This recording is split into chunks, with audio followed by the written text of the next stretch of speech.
बिस्मिल्लाहिर्रहमानिर्रहीम। दोस्तों, मैं हूं आपका मेज़बान अब्दुल वहाब और आप देख रहे हैं लाइट फिल्म चैनल। दोस्तों, वाक़या करबला की ये दूसरी सीरीज़ है। अगर आप में से किसी ने पहली सीरीज़ नहीं देखी तो वो भी इस आई कार्ड पर क्लिक करके दूसरी सीरीज़ को देख सकता है। इससे आपको वाक़या जानने में आसानी होगी। तो चलिए दोस्तों, वीडियो को शुरू करते हैं। ये मरदूद चलता तो रहा, लेकिन मसलहत से खामोशी इख्तियार किए रहा कि इसका फ़रेब ना खुल जाए।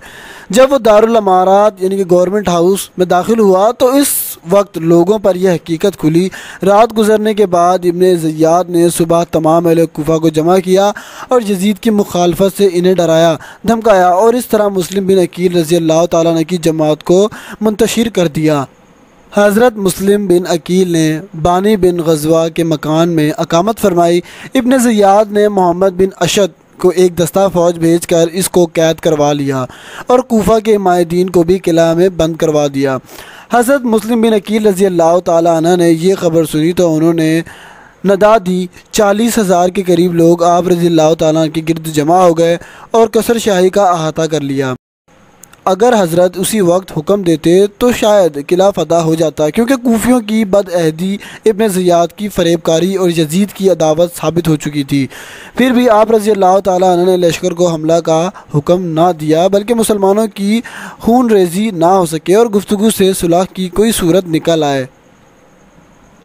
दुश्मन ने इसका फ़ायदा उठाया और किले में कैद रऊसा को इस बात पर मजबूर किया कि वह अपने रिश्तेदारों को मुस्लिम बिन अकील रज़ी अल्लाह तआला अन्हु की हिमायत से बाज रखें, और ऐसा ही हुआ।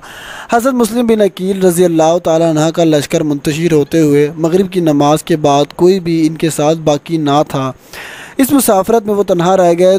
तुआ नामी एक औरत ने इसलिए आप रज़ी अल्लाह तआला अन्हु को अपने घर में फ़रोश किया, लेकिन इसके बेटे ने कोतवाल शहर मोहम्मद बिन इब्ने अशद को ख़बर कर दी। वो मकारी से इनको मसालत के बहाने उबैदुल्लाह बिन ज़ियाद के पास लेकर रवाना हुआ। तेगज़न दरवाज़े के दोनों पहलुओं में छुपे हुए थे। जो ही वो दरवाज़े में दाखिल हुए तो तलवारों के वार से बनी हाशिम के मज़लूम मुसाफिर को शहीद कर दिया गया और साथ ही इनके दोनों साहिबजादों को भी तेग़ सितम से शहीद कर दिया गया। इसी रोज़ मक्का से हज़रत इमाम हुसैन रज़ी अल्लाह तआला अन्हु कूफा की तरफ रवाना हुए।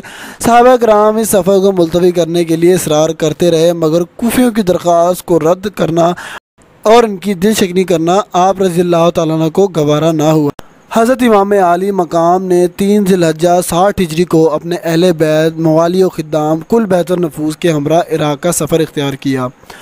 आप रज़ी अल्लाह तआला अन्हु तालिया में थे कि आपको कूफियों की बदअहदी और हज़रत मुस्लिम बिन अकील रज़ी अल्लाह तआला अन्हु की शहादत की खबर मिली। तो उस वक्त बनी अकील ने जोश में आकर कहा कि खुदा की कसम, हम सरज़मीन कूफा को उस वक्त तक ना छोड़ेंगे जब तक हम अपने भाई मुस्लिम के खून का बदला ना ले लें। यह सुनकर इमाम हुसैन रज़ी अल्लाह तआला ने वापसी का इरादा तर्क करके सफ़र जारी रखा। जब कूफा 2 मंजिल रह गया तो यहाँ हरबन ज़ैद रियाही 1000 मुस्लिम अफवाज के साथ आप रज़ी अल्लाह तआला अन्हु को गिरफ़्तार करने के लिए भेजा गया। ज़ोहर के वक्त आप रज़ी अल्लाह तआला अन्हु ने अज़ान का हुक्म दिया। नमाज के बाद आप रज़ी अल्लाह तआला अन्हु दस्ता हर के सामने तशरीफ़ ले गए और फरमाया, ऐ लोगो, मैं तुम लोगों से माज़रत करता हूँ, लेकिन मैं खुद यहाँ नहीं आया, बल्कि मेरे पास तुम्हारे खतूत और कासिद पहुँचे कि हमारा कोई इमाम नहीं। आप आएँ, मुमकिन है कि आपके ज़रिए अल्लाह हमें राह हिदायत पर लगा दे। अगर तुम लोग अपने अहद और बैत पर कायम हो तो मैं तुम्हारे शहर में दाखिल हूँ, वरना यहीं से वापस चला जाऊँगा। इनके दिल में ख़ानदान नबूवत और अहले बैत की अज़मत ज़रूर थी, मगर वो बिन ज़ियाद के हुक्म के हाथों मजबूर था, जिसकी वजह से वो अपनी बात पर अड़ा रहा। यहाँ तक कि हज़रत इमाम हुसैन रज़ी अल्लाह तआला अन्हु को कूफा की राह से हटाकर करबला में नज़ूल फरमाना पड़ा। यह मुहर्रम 61 हिजरी की दूसरी तारीख थी। आप रज़ी अल्लाह तआला अन्हु इस मकाम का नाम दरियाफ़्त किया तो मालूम हुआ कि इस मकाम को करबला कहते हैं।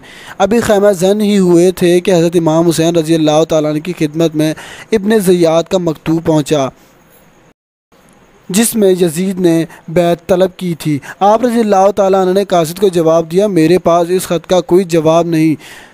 इस जवाब से इब्ने ज़ियाद का तैश और ज़्यादा बढ़ गया। इसने मज़ीद फ़ौज उमर बिन साद, जो रै का गवर्नर था, के सिपा सलारी में रवाना कर दी। ये तमाम लोग हज़रत इमाम हुसैन रज़ी अल्लाह तआला अन्हु की अज़मत व फ़जीलत को अच्छी तरह पहचानते थे। इसने हज़रत इमाम हुसैन रज़ी अल्लाह तआला अन्हु से मुकाबले से गुरेज़ करना चाहा, मगर इब्ने ज़ियाद ने इसे मजबूर किया और हुकूमत के लालच ने इसको आमादा जंग कर दिया। 72 آدمی جن میں بیویاں، بچے، بیمار سبھی شامل ہیں، جن کے پاس نہ سامان حرب ہے اور نہ ارادہ جنگ، ان کے لیے 22,000 کی جرار فوج مقابلے کے لیے موجود ہے۔ 7 محرم کو فرات کے بے حساب پانی ان سیاہ باطنوں نے خاندان رسالت پر بند کر دیے۔ بھوک و پیاس سے سب بےتاب و ناتواں ہو گئے۔ 3 دن گزر گئے مگر مصائب کا ہجوم ان کی عظمت کو متزلزل نہ کر سکا۔ 10 محرم تک یہی حجت رہی کہ امام حسین رضی اللہ تعالیٰ عنہ بیعت کر لیں، مگر آپ رضی اللہ تعالیٰ عنہ نے مسلمانوں کی تباہی اور بربادی کو گوارا نہ کیا، اپنا گھر لٹانا اور خون بہانا نامنظور کر لیا، مگر اسلام کی عظمت میں فرق آئے یہ آپ رضی اللہ تعالیٰ عنہ کو برداشت نہ تھا۔ اب امام حسین رضی اللہ تعالیٰ عنہ کو یقین ہو گیا کہ مسالت کی کوئی صورت باقی نہیں رہی، نہ یہ لوگ شہر میں داخل ہونے دیتے ہیں، نہ واپس جانے دیتے ہیں، نہ ملک چھوڑنے دیتے ہیں، اس لیے اب جنگ کو روکنے کا کوئی طریقہ باقی نہیں رہا۔ اس وقت حضرت امام حسین رضی اللہ تعالیٰ نے اپنے خیموں کے گرد ایک خندق کھودنے کا حکم دیا۔ خندق کھودی گئی اور اس کے صرف ایک راہ رکھی گئی جہاں سے نکل کر دشمن سے مقابلہ کیا جائے۔ خندق میں آگ لگا دی گئی تاکہ اہل خیمہ دشمنوں کی ایذا سے محفوظ رہ سکیں۔ 10 محرم کا قیامت خیز دن طلوع ہوا، جمعہ کا دن تھا۔ حضرت امام عالی مقام رضی اللہ تعالیٰ عنہ نے اہل بیت اور تمام رفقا کے ساتھ فجر کی نماز ادا کی۔ نماز کے بعد اپنے خیمے میں تشریف لائے۔ اہل بیت 3 دن سے بھوک سے نڈال، ایک قطرہ آب میسر نہیں، پھر بھی بے وطنی، تیز دھوپ، گرم ریت، صحرا کی ہوا، جو روح جفا کے پہاڑوں توڑنے کے لیے سامنے 22,000 کا لشکر، مگر عزم و ہمت اور پائے استقلال میں لرزش نہیں۔ جنگ کا نعرہ بجا دیا گیا۔ امام حسین رضی اللہ تعالیٰ عنہ نے اس وقت ایک خطبہ بھی ارشاد فرمایا تاکہ حجت تمام رہے۔ پھر جنگ کا آغاز ہو گیا۔ علی المرتضیٰ رضی اللہ تعالیٰ عنہ کے خاندان کے نوجوان اپنی بہادری کے جوہر دکھا کر امام رضی اللہ تعالیٰ عنہ پر قربان ہوتے چلے گئے۔ تمام شہزادے شہید ہوتے چلے گئے۔ اب امام حسین رضی اللہ تعالیٰ عنہ کے سامنے علی اکبر رضی اللہ تعالیٰ عنہ دشمنوں پر حملہ آور ہو گئے۔ شہزادہ اہل بیت کا حملہ نہیں، عذاب الہی تھا۔ ایک ہی وار میں کئی دیو پیکر گرا دیے۔ پیاس کی شدت، دھوپ کی تمازت اور لشکر جرار نے یک بارگی چاروں طرف سے گھیر لیا۔ تیر کے زخموں نے تن نازنین کو زخموں سے چور چور کر دیا۔ حضرت امام حسین رضی اللہ تعالیٰ عنہ میدان میں جا پہنچے اور ان کو خیمے میں لے آئے۔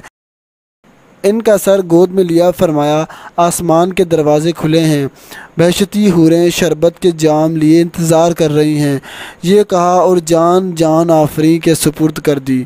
اہل بیت کے قافلے میں سناٹا چھا گیا۔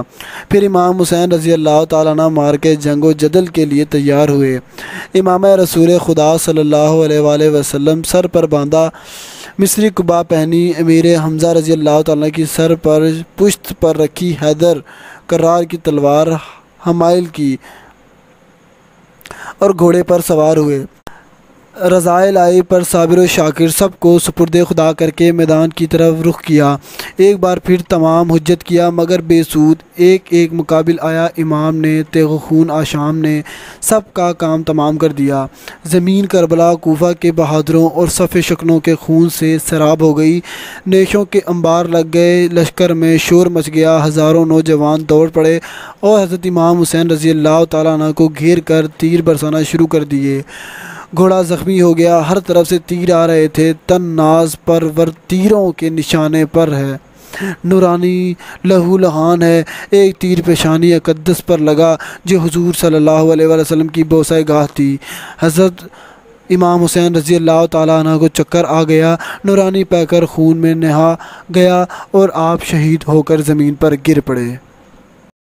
خولی ابن یزید نے بڑھ کر سر اقدس کو تن مبارک سے جدا کر دیا۔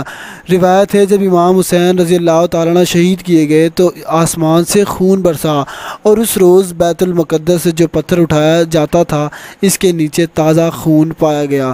شہادت کے روز اندھیرا ہو گیا اور 3 روز مکمل اندھیرا ہی رہا۔ امام حسین رضی اللہ تعالیٰ نے حق پر ثابت قدم رہے اور کسی طرح سے فسق و فجور کا مقابلہ کیا اور آنے والی نسلوں کے لیے عزم و ہمت کی بے مثال اور بے نظیر مثال قائم کر دی۔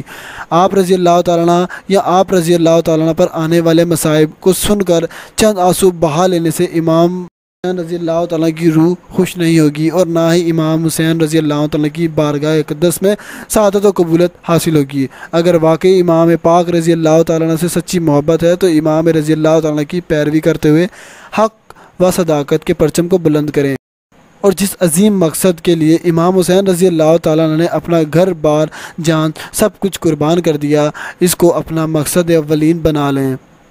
دوستو، امید کرتا ہوں کہ یہ واقعہ آپ کو پسند آیا ہوگا، اور آئی تھنک آپ لوگوں کا تمام کنسیپٹ کربلا کے حوالے سے کلیئر ہو گیا ہوگا۔ دوستو، ایسے بہت سے واقعات ہیں ہماری اسلام کی تاریخ میں جو ہم آپ تک لاتے رہیں گے۔